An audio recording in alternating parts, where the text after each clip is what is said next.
Well, hello, everybody, and I hope you're having a fantastic day. Lori and I recently went to Vicksburg, Mississippi, and one of our stops was to the city cemetery. Many of the Civil War dead from the Siege of Vicksburg and other battles in the area are buried here. And as we were going to Soldiers' Rest, where 5,000 of them were laid to rest, we saw this vault, and it just struck me as unique and interesting.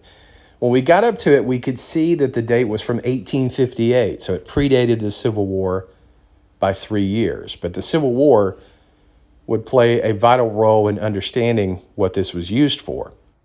In 1862, the Confederate government would need an undertaker to take care of the losses from the siege of Vicksburg. The person that they hired was John Quincy Arnold, and he would be an undertaker in the area for more than 50 years. Over 5,000 Confederate soldiers are buried at Soldiers' Rest in City Cemetery, and John Quincy Arnold was responsible for all of them. And he took meticulous notes and took great care in his work. Unfortunately, a lot of his notes were lost into the 1960s, but 1,600 records of soldiers were found, which allowed for proper grave placement to be understood. But we also were able to understand what the city vault was used for. It was a temporary housing of bodies.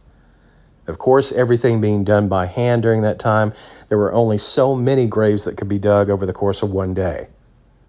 It was in those notes that Mr. Arnold would mention a lieutenant who had passed away and was temporarily placed in the city vault, awaiting his final rest. In modern times, the city vault no longer has a use, but it still stands. After a 60-year career where for much of it Mr. Arnold was the sole undertaker in Vicksburg, he would pass away at the age of 82 in 1910.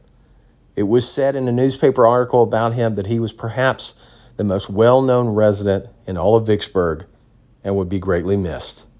You know, we have to think that 115 years after his death, Mr. Arnold would probably get quite the kick out of people still talking about him and being able to solve a mystery by the notes he took so very long ago.